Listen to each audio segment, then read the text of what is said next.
আমি চাই ওনার একটা শাস্তি হোক। কার? কার্তিক মহারাজের। কি কারণে শাস্তির আবেদন করছেন? উনি এতদিন যা করেছেন আমার সঙ্গে, তাতে আমার মনে হয় উনি প্রচণ্ড অন্যায় করেছেন। সেই হিসেবে আমি ওনার শাস্তি চাই। অভিযোগ কি রয়েছে আপনার ওনার বিরুদ্ধে? ওনার বিরুদ্ধে অভিযোগ বলতে আমি যা বলার সব তো প্রশাসনকে বলেই দিয়েছি। সাংবাদিক বৈঠক করেছেন যেহেতু, আপনাকে একটু বলুন, সম্পূর্ণ খুলে বলুন কি হয়েছে ঘটনা। এতদিন পর কেন তার বিরুদ্ধে এই অভিযোগ নিয়ে আসছেন? আমি ওনাকে অনেক সময় দিয়েছিলাম। লাস্টে উনি আসলে পজিশনে যাওয়ার জন্য উনি অনেক কিছু করেছেন। মানে পজিশনে যাওয়াটাও কিন্তু একটা লোভ মানুষের, আর সেই লোভের কারণেই উনি এগুলো করেছেন। কি মনে করছেন, আপনার মতো কি আরো অনেকে আছে এরকম? থাকলেও থাকতে পারে। ঘটনা কোনো মেয়ের জীবনে যেন এগুলো না হয়। ঘটনাটা কোথায় ঘটেছিল?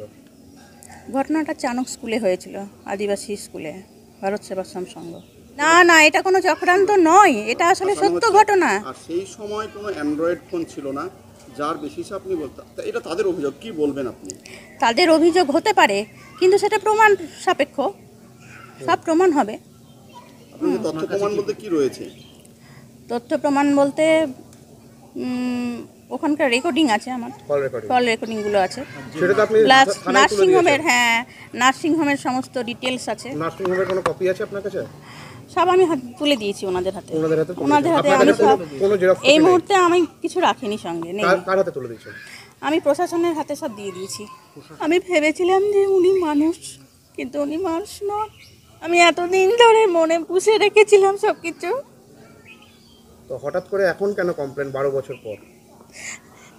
আমি ওনাকে সময় দিয়েছিলাম, অনেক ভেবেছিলাম আমার জন্য উনি কিছু ব্যবস্থা করবেন। উনি কি প্রতিশ্রুতি দিয়েছিল আপনাকে? আমাকে অনেক কিছু গল্প শুনিয়েছিলেন, রেকর্ডিংয়ে আছে, জেনে নেবেন আপনারা। কবে থেকে যোগাযোগ বিচ্ছিন্ন? লাস্ট কবে কথা হয়েছে আপনার সাথে যোগাযোগ হয়েছে? 12 তারিখে। 12 জুন এই মাসের। এই মুহূর্তে আপনি কি চাইছেন? আমি কোনো সংঘ বা প্রতিষ্ঠান বা কোনো মানুষকে আমি ছোট করতে চাই না। আমি কোনো সাধু সন্তকেও ছোট করতে চাই না। আমাকে প্রশাসনের তরফ থেকে জনগণ সকলে সহযোগিতা করছেন, আপনারা তো সহযোগিতা করছেন আমার সাথে। আপনার সমস্ত ডকুমেন্টস কার হাতে তুলে দিয়েছেন? প্রশাসনের হাতে তুলে দিয়েছি। বেশি কিছু বলার মানসিক ইয়েতে নেই, আর প্রশাসন যা বুঝবে তাই করবে। সব কিছুতেই তো হার জিত রয়েছে। ওনার ভাগ্যে যদি জিত থাকে তাহলে উনি জিতবেন, আমার ভাগ্যে যদি জিত থাকে আমি জিতবো। আপনি তো লিখিত অভিযোগ করেছেন? আমি আইনগতভাবে যা যা করার দরকার তাই করেছি। না, থানাতে তো কি বলবো? থানাতে লিখিত অভিযোগ করেছেন আপনি? হ্যাঁ, করেছি।